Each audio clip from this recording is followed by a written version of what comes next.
Hey, welcome to Milk and Cookies Conversations Off the Court with Humboldt Creamery. I'm Lawrence Scott.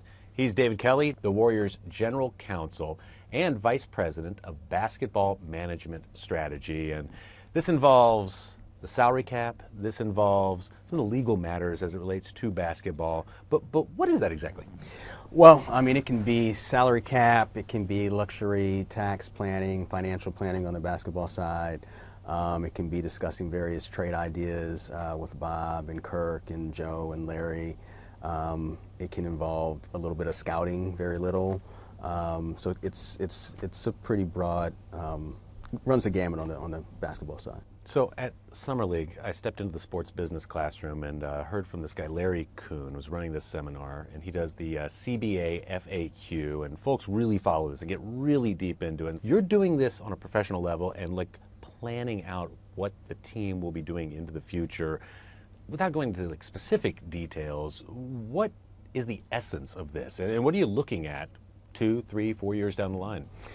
Well, I mean, you're looking at the players that you have, the players that you want to retain, what sort of strategies you have in order to retain those players, what your salary and tax are going to look like for your team for retaining the players that we have. You're looking at what your draft picks look like, what the cap holds are for your draft picks, what certain exceptions that you can use to the salary cap in order to retain players or to get new players. So it's all of those things for your team, and then you're looking at the same thing for the 29 other teams as well to see what sort of competitive advantage you can derive. One of the most awesome things about being part of this organization, it came out in the playoffs a couple of years ago. You were in the music industry, and you did this very, very early, and I saw you on the big screen doing a rap and then a video for that year's playoffs. I'm like, this guy's amazing. And then I come to, no, that's Cap D. He's capital D, grew up in Chicago. Your music background, where did it start? Where have you taken it? I'm digging into cookies. Why don't you explain? Well, it started back in high school. My friend Tony Fields and I, we had a group called All Natural. So he was the DJ, I was the MC. We did just underground hip hop music. Then graduated from Morehouse College. We started our own label. So we would tour around the Midwest, some shows in the West, a lot of shows on the East Coast and then overseas in Europe as well.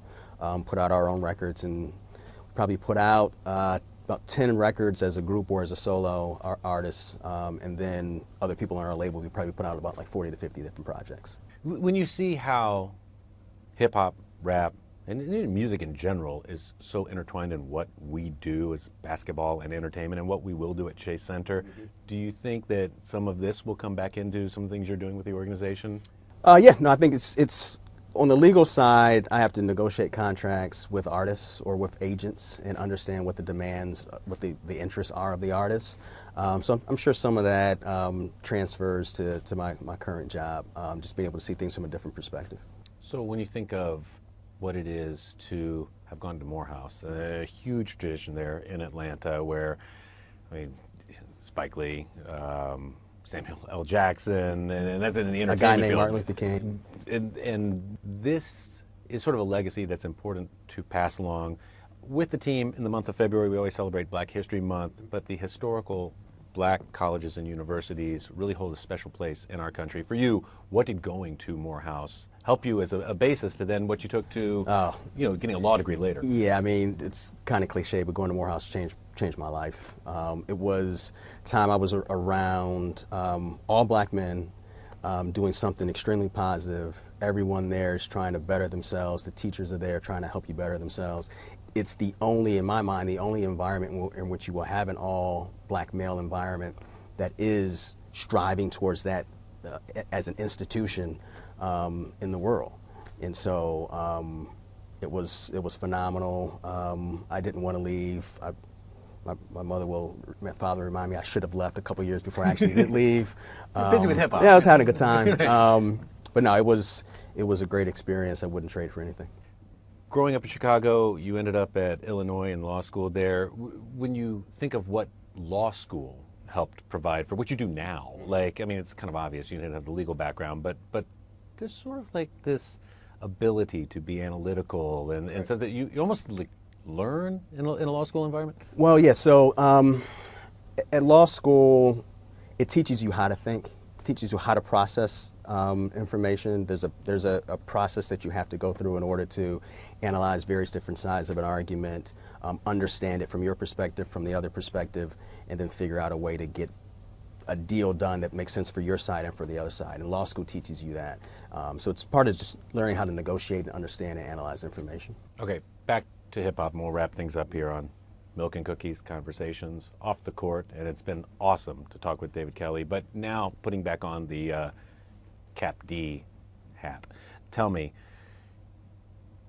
Mount Rushmore of hip hop. Rakim, KRS-One, Nas, and Black Thought. And if you had to explain to somebody who had never heard Cap D before what they can expect and the vibe that they can expect and what they can hopefully take away from it, what would you want them to know that is? Poetic, kind of true school hip hop, but not trying to sound old and dated, but just true to the foundation of what I think hip hop is, which is just poetry in a different form. And he's still putting out tracks, and it's great stuff. And I can't thank you enough for being here for Milk and Cookies Conversations off the court with Humboldt Creamery.